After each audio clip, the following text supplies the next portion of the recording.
Da-da, da-da, da-da, pa-pa-pa. So one thing with Obama, I had zero respect for him as a president, but he would bop down those stairs. I've never seen da-da, da-da, da-da, pa-pa-pa.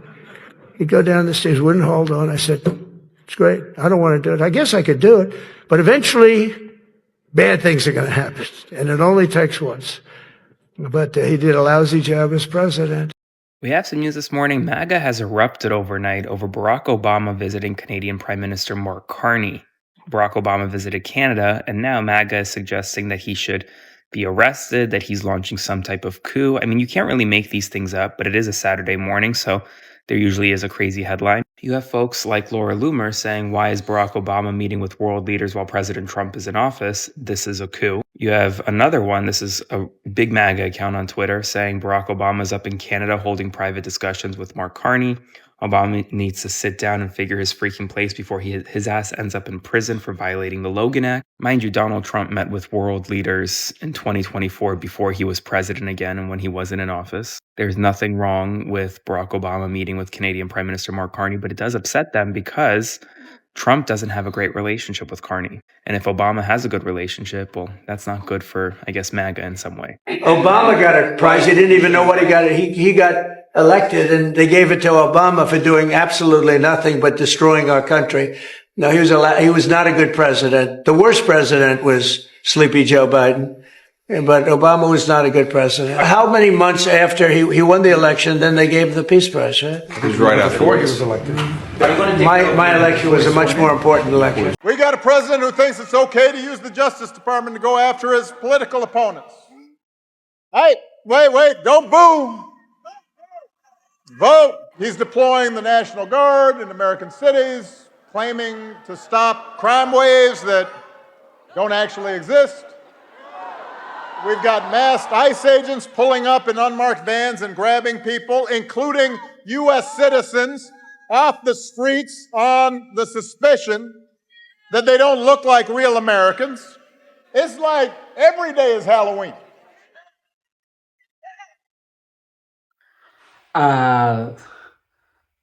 Trump is furious and MAGA after Obama's ill welcome in Canada.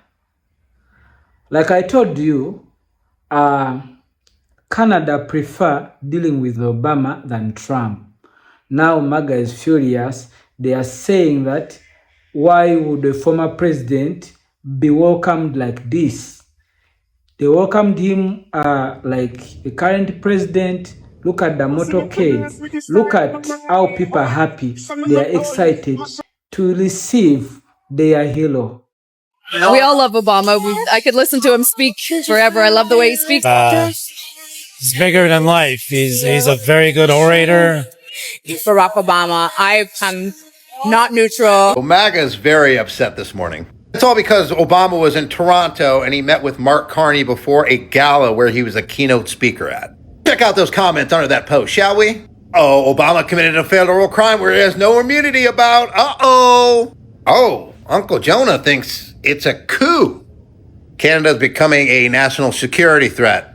Okay, more. Oh, I can't wait for Trump to do this after his term's over. Now, I want to dig into this one a little bit. Because there are two world leaders Trump 100% did talk to and meet with in between his presidencies. No way. No. Netanyahu and Mar-a-Lago in 2024? There's Trump, there's Netanyahu, 2024, before Trump's presidency, before the election of 2024. Now, who is this guy? Who is that guy? That can't be Steve Witkoff.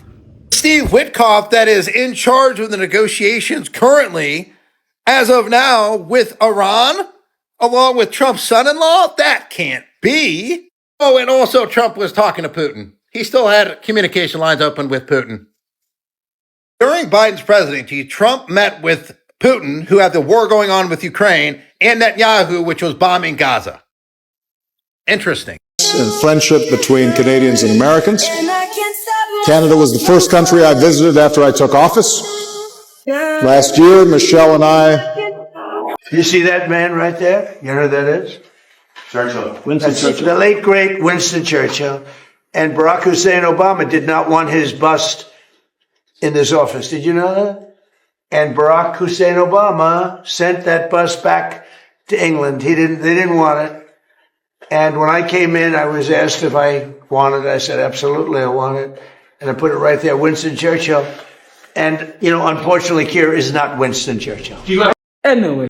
So Barack Obama's got the Republicans big mad. Yeah, they're calling him a traitor.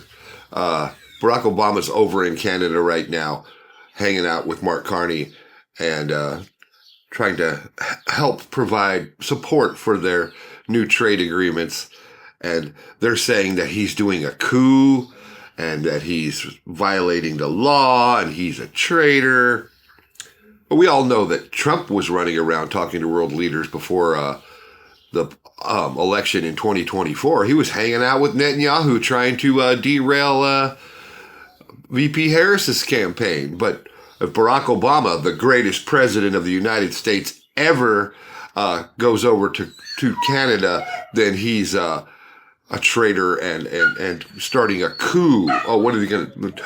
They're going to get the Canadians to take over America with Barack Obama. What will we ever do? Oh, this is terrible.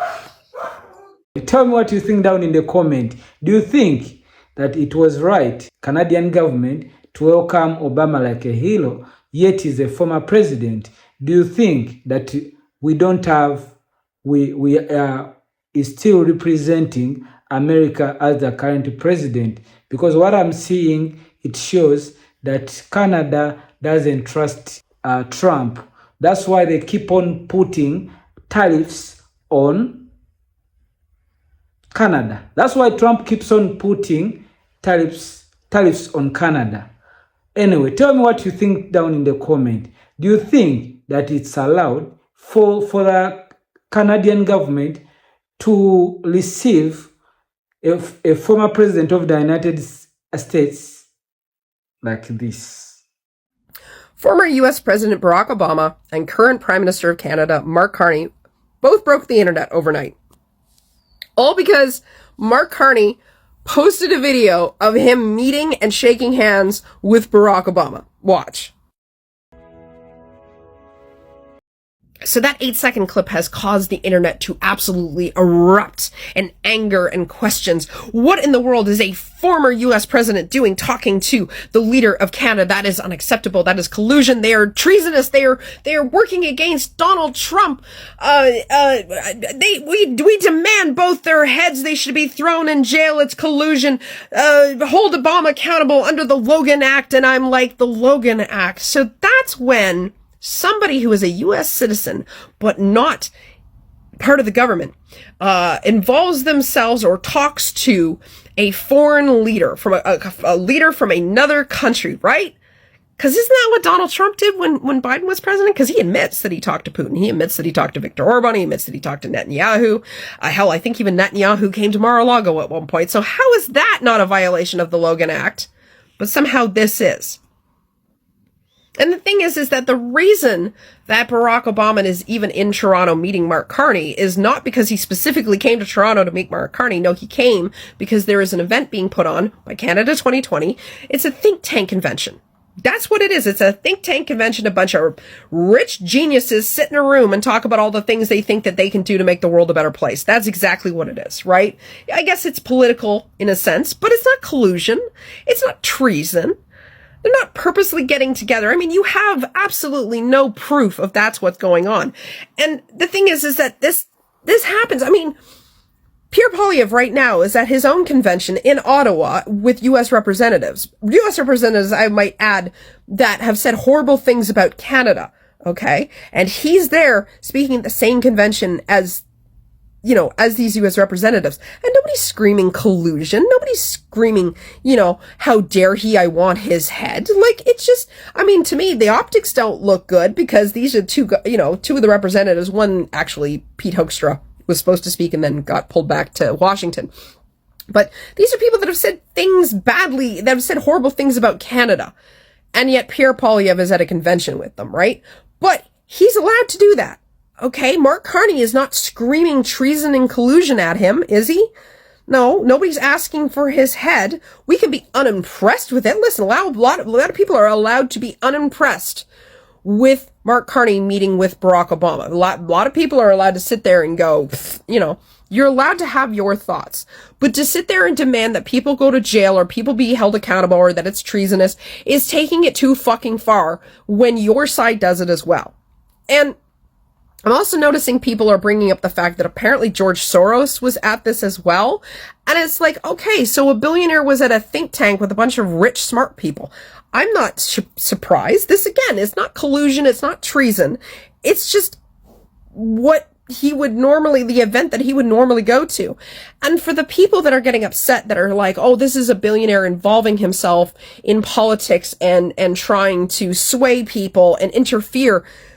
I'm sorry, did you not see all of the people that showed up to Trump's inauguration that got the special seats, all the billionaires that were there? Elon Musk especially loves to involve himself in politics, making sure that Donald Trump got reelected and such. You guys didn't have a problem with that? Because I kind of did. I mean, I don't think any billionaire should be influencing politics. But you can't sit there and point your finger at George Soros if you're not going to point your finger back the other way at your own billionaires on the Republican side. So, listen, again, I'm not saying people can't get upset. Everyone's entitled to their opinion. But do not scream for the head of somebody or for someone to be legally held responsible if you are not going to legally hold responsible the rest of the people that are doing this as well on your side. Did China really give Trump the red carpet treatment for his state visit, but not Obama? Not quite. I didn't stop posts like these being viewed millions of times. This one says Trump just got a red carpet hero's welcome, but claims when Obama visited China, they didn't even get the stairs for him. But people are comparing two very different types of events. Trump's trip to China is a state visit, and they often come with more pomp and ceremony. He's greeted by a red carpet and a guard of honor, and he's exiting Air Force One from its main door. Let's compare that to Obama's China state visit in 2009. He also got the red carpet treatment and walked off Air Force One on the stairs attached to its main door, just like Trump's arrival. But the video being shared online shows Obama arriving for the G20 summit, which is being hosted by China in 2016, not a state visit like Trump's latest trip. Did you guys see this? During a meeting with Canada's Prime Minister, Donald Trump went after President Obama, slamming Obama for using woke methods to build his presidential library instead of what Trump calls mean, tough construction workers. Take a look at one of the most ridiculous things Trump has ever said. President Obama, and if he wanted help, I'd give him help because I'm a really good builder and I build on time, on budget. He's building his library in Chicago. It's a disaster. And he said something to the effect, I only want DEI, I only want woke. He wants woke people to build it. Well, he got woke people, and they have massive cost overruns. The job is stopped. I don't know. It's a disaster. And I don't like that happening because I think it's bad for the presidency that a thing like that should happen. He's got a library that's a disaster. And he wanted to be very politically correct, and he didn't use good, hard, tough, mean construction workers that I love, Marco. I love those construction workers. But he didn't want construction workers. He wanted people that never did it before. And he's got a disaster in his hands. It should come as no surprise that instead of working for the American people, Donald Trump is once again complaining about Obama because Obama lives rent-free in Donald Trump's head. MAGA and the Republicans have completely lost their minds. They are completely freaking out because former President Barack Obama arrived in Canada. Yeah, he's going to give the keynote speech at a gala being held there.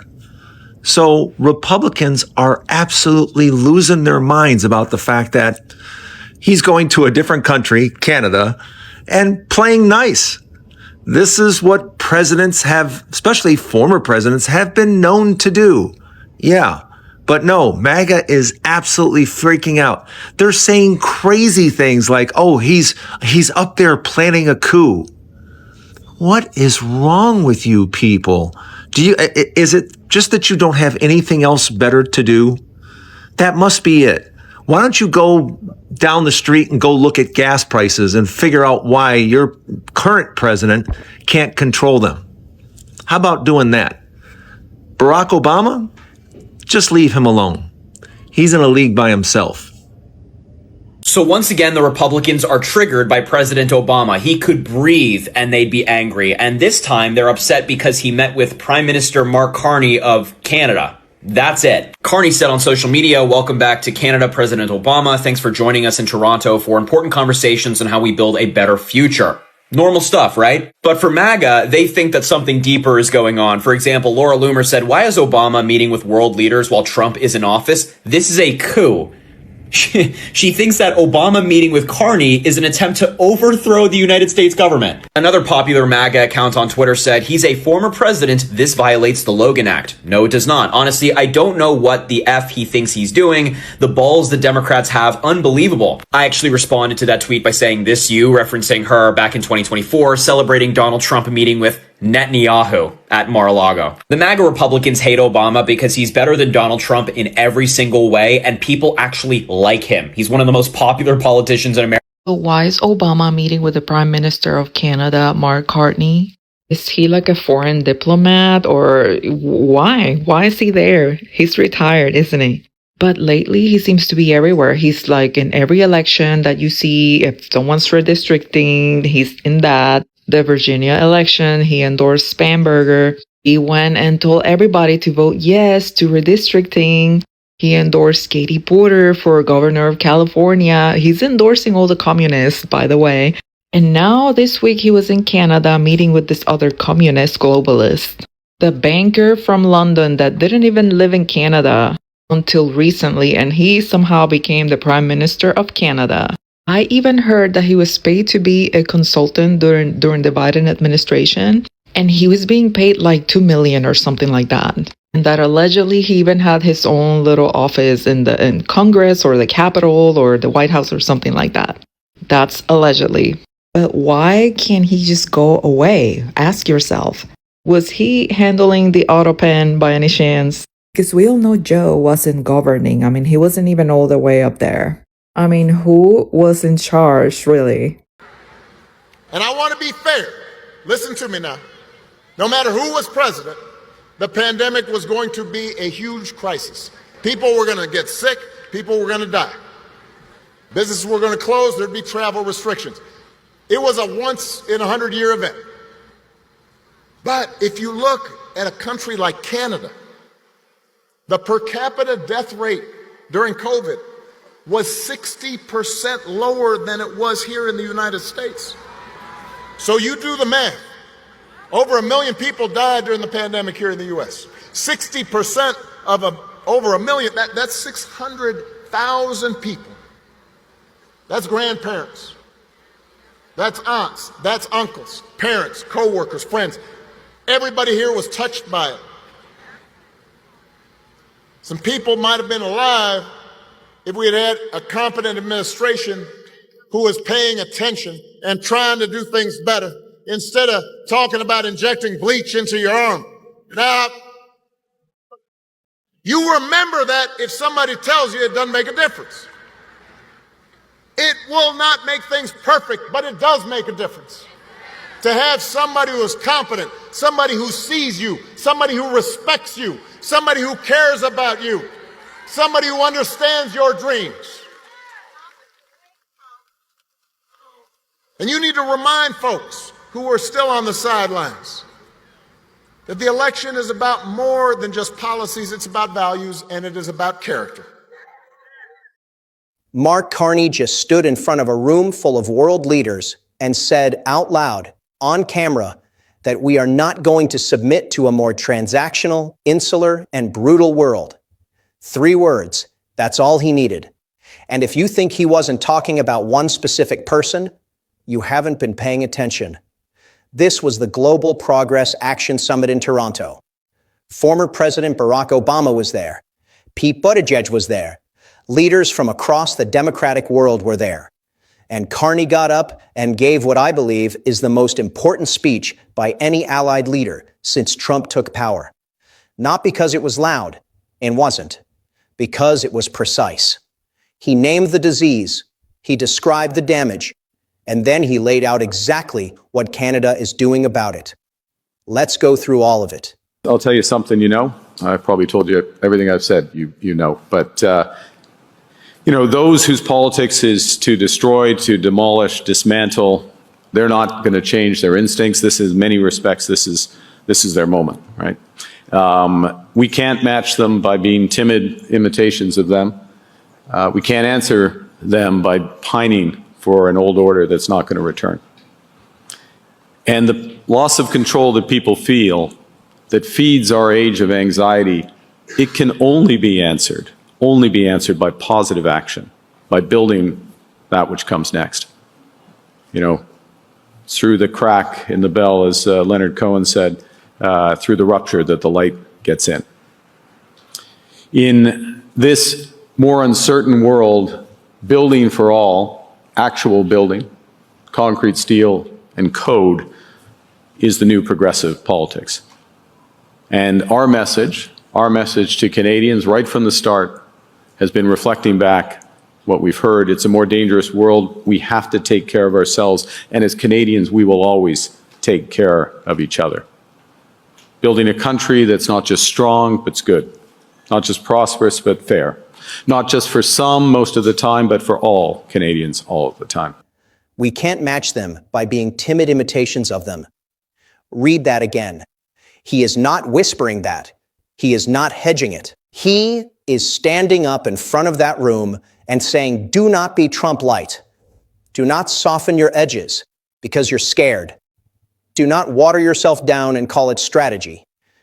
And I need you to understand something. The people in that room know exactly who he's talking about. They've been dancing around it for months. Careful language, diplomatic framing, respecting the office. Carney walks straight past all of that. Those whose politics is to destroy, to demolish, dismantle, they're not going to change their instincts. He is describing a movement. He's describing what's happening in Washington right now. And he's saying then my son, who went to that store, got those Skittles, came back and got confronted. When the Ferguson unrest happened and he called for calm and accountability and understanding, he was still called divisive. Not because of what he said, but because of what people heard. And what they heard was a challenge. It was a challenge to the version of America they were comfortable with. So let's be honest. Divisive became a code word, a way to say, I don't like what this represents. Because a lot of people were fine with the idea of equality until it looked like him. Until it had power. Until it couldn't be ignored. So no, he wasn't the most divisive president. He was the moment this country had to confront what it had been avoiding for a very long time. And instead of dealing with it, people blamed him for it. Not because he divided the country, but because he exposed how divided it already was. What do you guys think? Do you agree? I've been noticing for years that the Trump cult is absolutely obsessed with Barack Obama. So I decided to do some research to try and find out why the MAGA cult is so obsessed with Obama. Barack Obama has not been president for 10 years, and MAGA can't stop talking about him. They're literally obsessed with the man. They try and blame him for things that are happening today. That's not random. There's a psychological reason for that, although it seems a little creepy. Here are the 4 reasons the Trump cult is obsessed with President Obama. 1. The psychological wage of whiteness. In 1935, sociologist W.E.B. Du Bois at Atlanta University studied poor white Americans. White Americans, even the poor ones with no money and no power, felt superior to black Americans. Not because they earned it, but because for 250 years the entire system told them they were superior to black people. The law said it, the church said it, the culture said it. Du Bois called it the psychological wage of whiteness. This is a status payment people collect just for being white, a floor that white people couldn't fall beneath. Then Barack Obama became president. He occupied the highest status role in the country. That destroyed the floor. And when a status floor breaks, people don't quietly adjust. They backlash.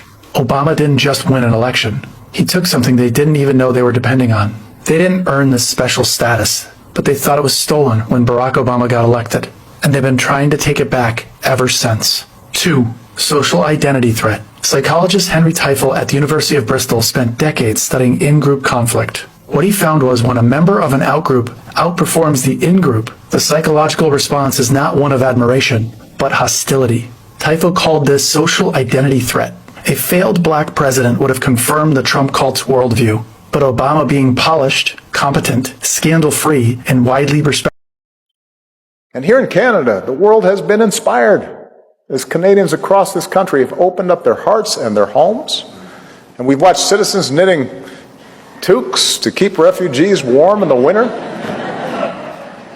And we've seen your Prime Minister welcome new arrivals at the airport and extend the hand of friendship and say, you're safe at home now. And we see the refugees who feel that they have a special duty to give back and seize the opportunity of a new life. Like the girl who fled Afghanistan by donkey and camel and jet plane, and who remembers being greeted in this country by helping hands and the sound of robins singing. And today she serves in this chamber and in the cabinet because Canada is her home.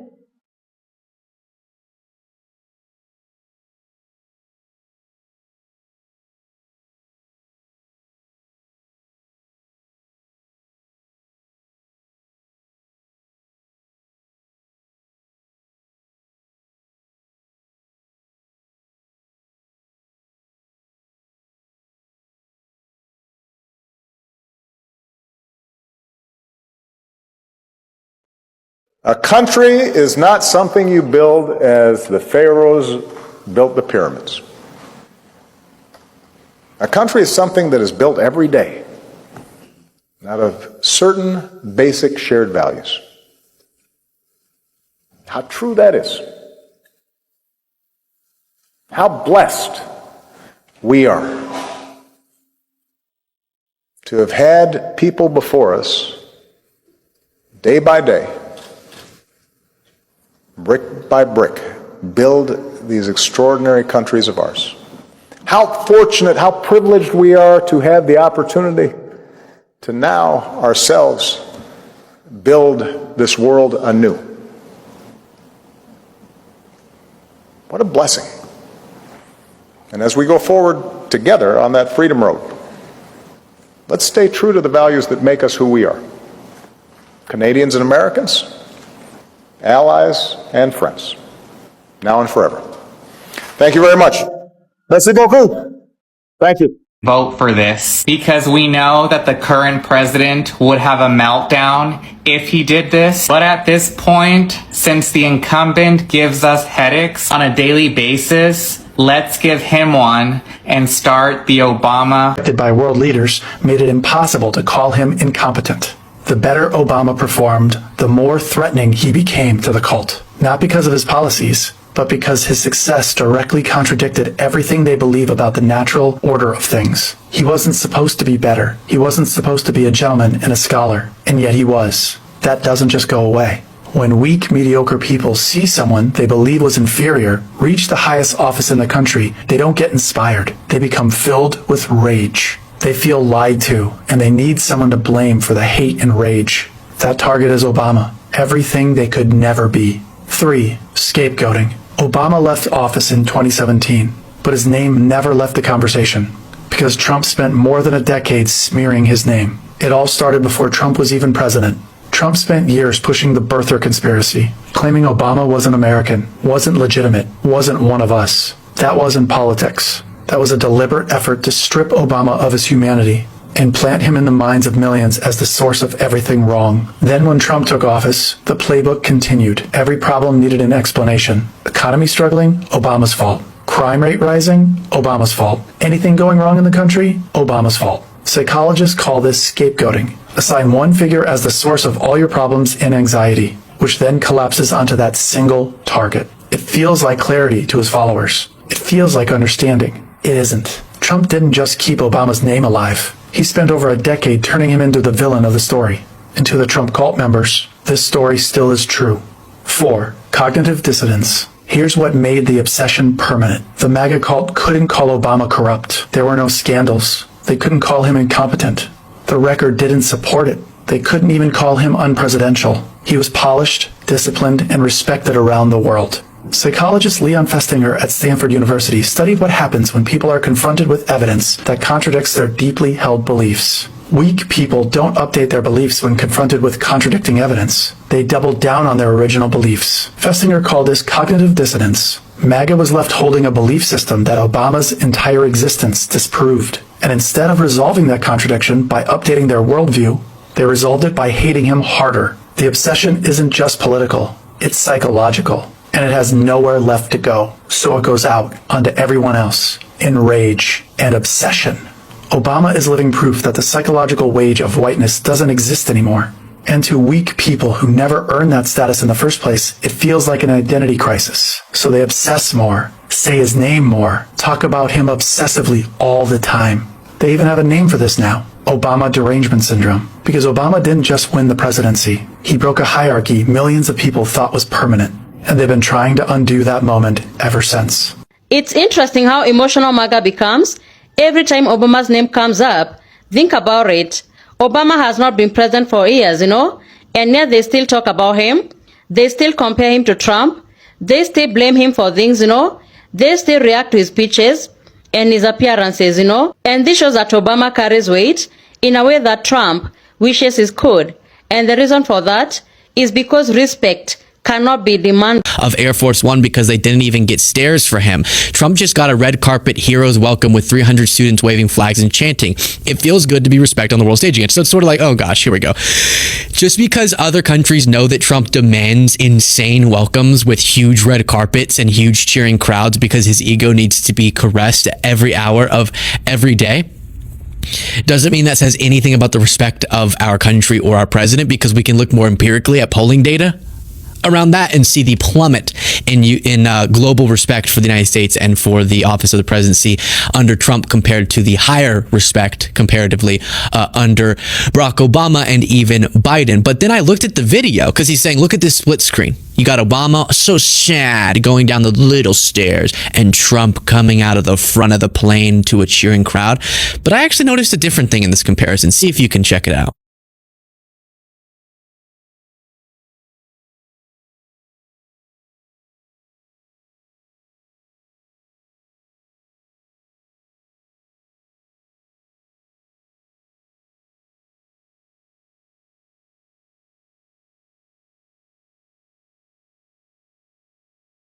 So do you know what I noticed?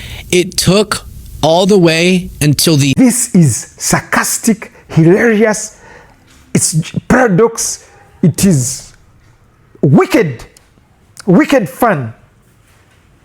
I guess I need to call the Pope in here. We need to pray. Whether it's right or wrong, it's time to go after people. Obama's been caught directly. His orders are on the paper. The papers are signed. The papers came right out of their office. They sent everything to be highly classified. Well, the highly classified's been released. And what they did in 2016 and in 2020 is very criminal. It's criminal at the highest level. From your perspective, who should the DOJ target as part of their investigation? What specific figures in the Obama administration? If you look at those papers, they have them stone cold, and it was President Obama. It wasn't lots of people all over the place. It was them too.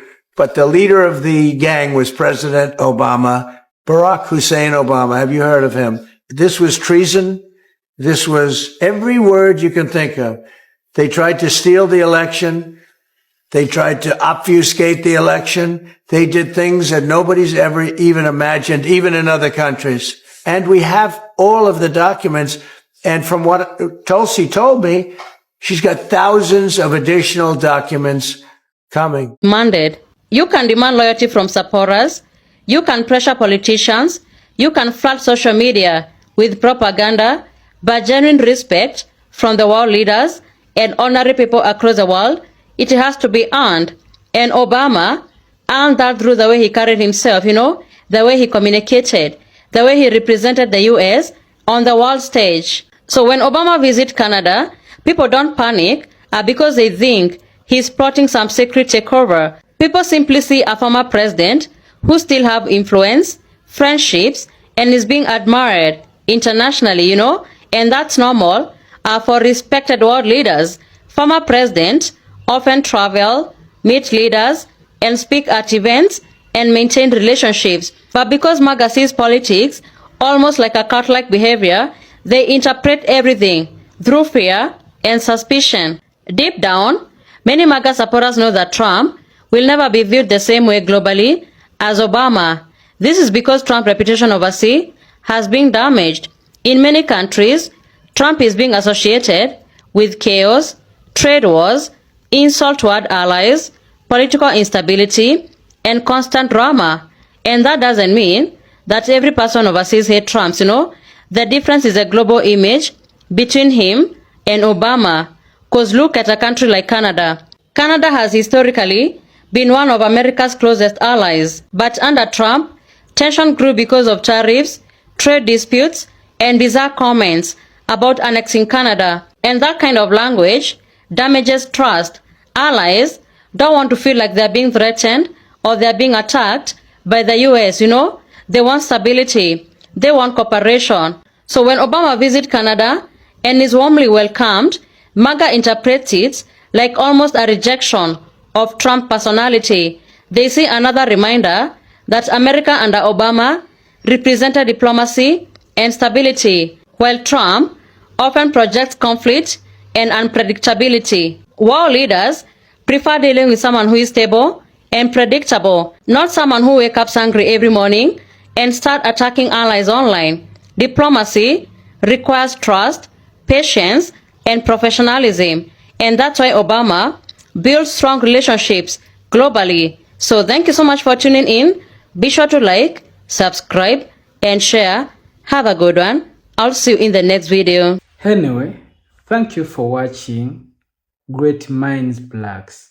Don't forget to like, comment, and subscribe. See you in the next video. One love. Thank you for watching Great Minds Blacks.